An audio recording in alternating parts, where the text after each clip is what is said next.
biyya kaa'een inneganyaalleen hulla bulchiinsa magaalaatiin wal ta'uudhaan akkasuma buleewwan keenya amantii seenamuun qaama nageenyaa fi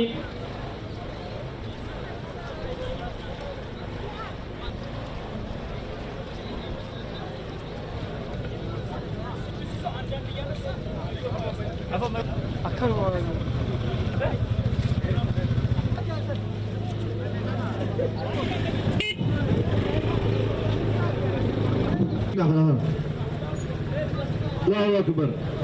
Namni bu'uun ammoo asirraan karaa cufina duubatti jira. Qophiin yeroo guddaa qophiin guddaa yeroo Allahu Akbar. Allahu Akbar.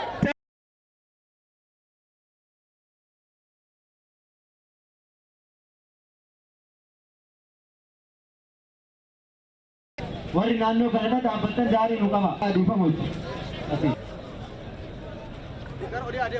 Aduuba kanatti bareeda kanarraa.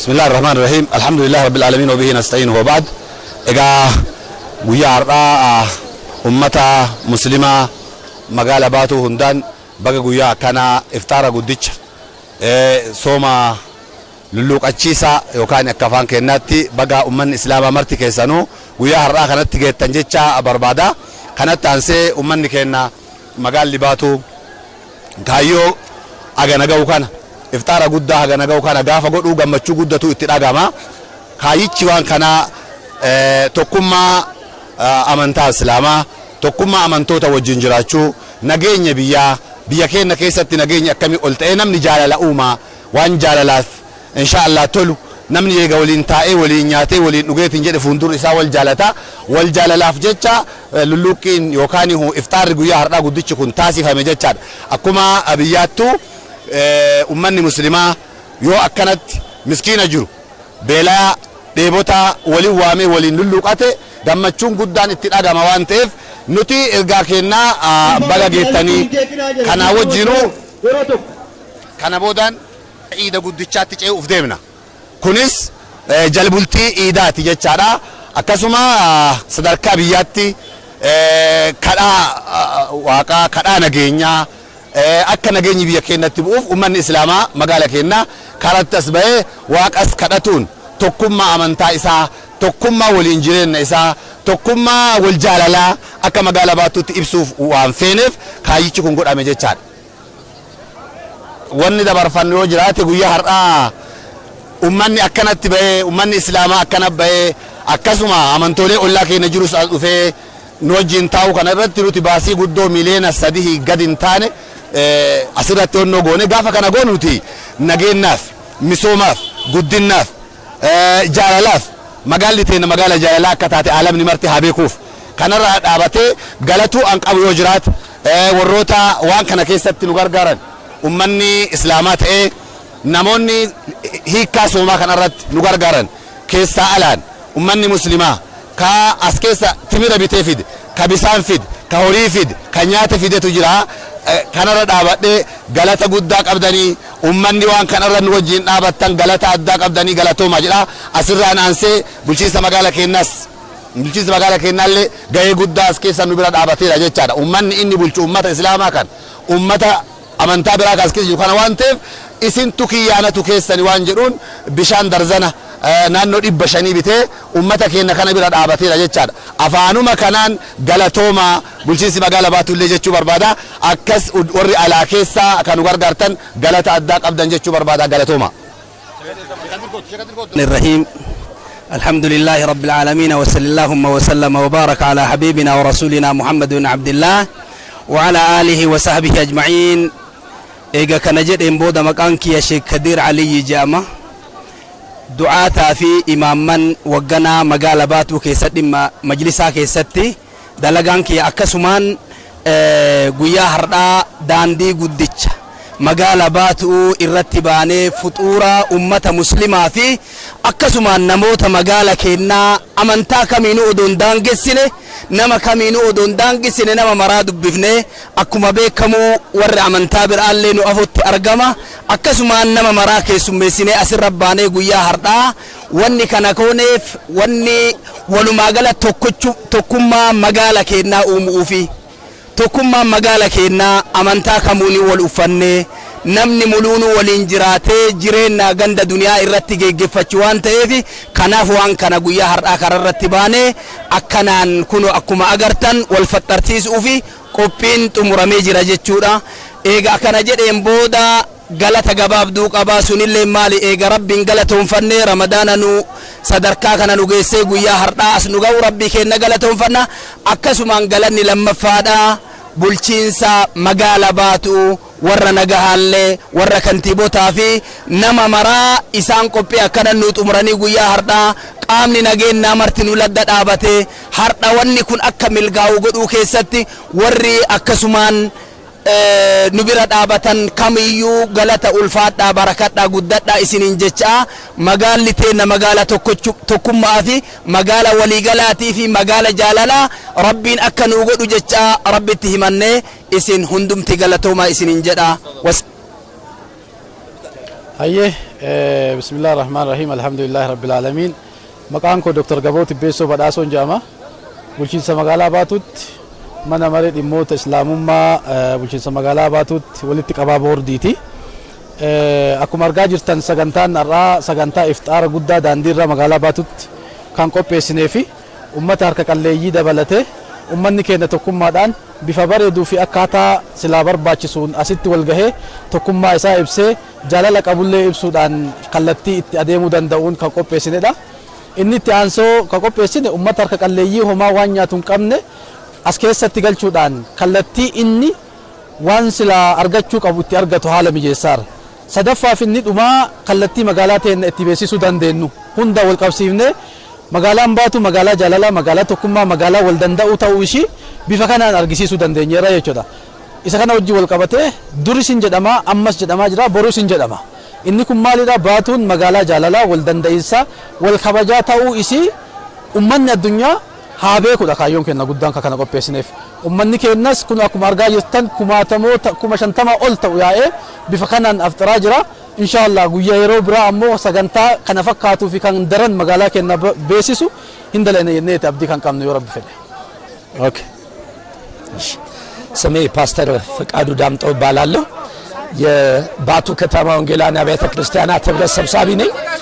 ዛሬ እዚህ ቦታ ላይ የተገኘሁበት ዋና ምክንያት ሙስሊሙ ወንድሞችና እህቶቻችን ዛሬ ድሃውን ከመመገብ የአብሮነትን ህብረት አንድነትን ከማጠናከር የደፈረሰ የተበላሸ የነበረውን ህብረት አንድነትን ከመግለጥ አንጻር አንድነታችን ለመግለጥ እዚህ ቦታ ላይ ጠርተውን ነው በእንግድነት የተገኘ ነው።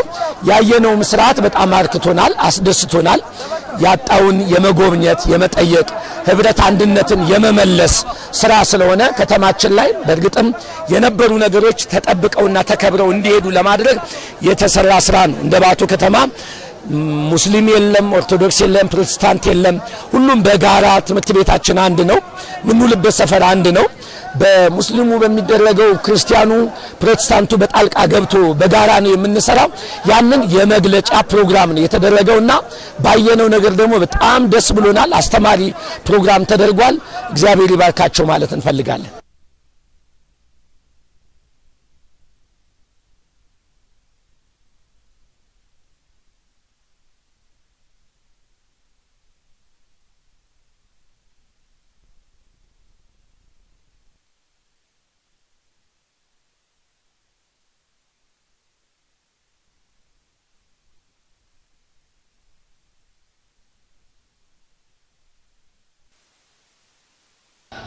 ergaa gabaabduu isinii dabarsa baga guyyaa takkan of jalaan cabsine hin jarjarina ergaa nasii darbu isinii darba itti tabdiftanii aduun gaara bu'ee waan hin jirreef sooma of jalaa cabsitanii akka bishaan isin jala hin yaadu. Jedhi jedhi Allahu Akbar. Allahu Akbar. Allahu Akbar. Hajiitu gattaa Allahu Akbar. Allah الوكيل الله ربي روما نقط واقف يتنا نبي يا بابا بيا نقط نكنا بكرة ربي نهاتاسس بكرة ربي نهاتاسس جد ربي تقصي هابط هما والفاو نقص هابط والفاو نقص هابط بكرة ربي نهابط هابط Akkuma jirtanii warree badda.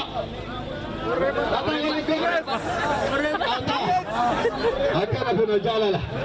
Jaalala jechuun kana kunoo. Uummannis wal qabadhu wal qabi wal qabi.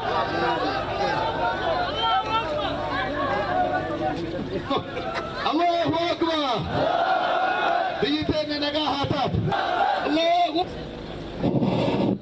namni jirtan homan bakka jirtanii nu furame qabnaa jedha malee takkatti mamee gattaa fure gattaa atillee kaddaamta gattaa ergaa gabaabduu hantiibaan magaala kennaa.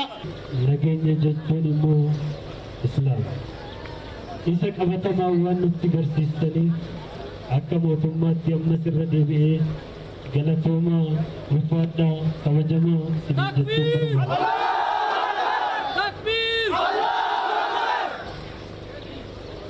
Dubbiin nageenyaan wal qabatee jiru tokkummaadhaan wal qabatee jiru akka magaalaa baatutti galaana irraa waraabatan malee fakkeenya iddoo ta'u malee iddoo bakka biraatii dhaqnee barannu otoo hin taane as magaalaa kanarraa iddoo baratan akka ta'e abbootii keenya abbootii amantaatirraa maanguddootarraa barachuun hin danda'amu. Kanaaf fakkeenyi gaariin namni otoo amantaadhaan wal hin qoodin gaafa jiraatu bakka tokko gabayaa tokko iddirii tokko mana barumsaa tokko mana daldalaa tokko waliin fayyadama gaafa du'us iddoo tokkotti iddoon awwaalamu yoo jiraatu as magaalaa baatu keessumattuu addunyaarra kan hin jirre wal danda'uu qabatamaan addunyaatti kan agarsiisu ummata magaalaa baatuuti. Ummata san keessaa tokko isin waan taataniif ammas baga fakkeenya addunyaadhaaf taatanii isin namoota guddaadha. Isin nama namni isin irraa baratu biyya irraa baratu waan taataniif maqaa mootummaa fi bulchiinsa magaalaa keenyaatiin ammas irra deebi'ee galata guddaa fi ulfina guddaa isiniif qabnu ibsuun barbaada.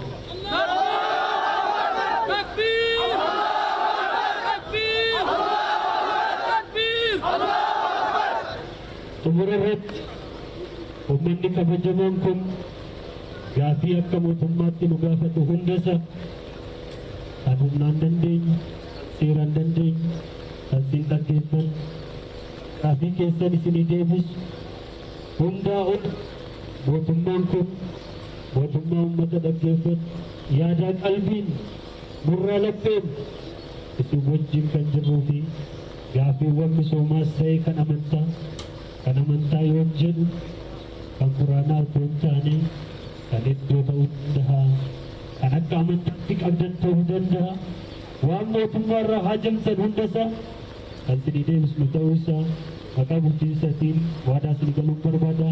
Galatoomaa ulfaadhaa isin gadduutti argame isin wajjin kabajuu kootiif gammachuun natti dhagahame baay'ee guddaadha. Rabbiin guyyaa ramadaanatiin nu haa gahu jala murtii ayyaana ramadaanaa jala jirra. Guyyaa sanas rabbii yoo fedhe waliin kabajna. Galatoomaa ulfaadhaa isiniin jechuun barbaada.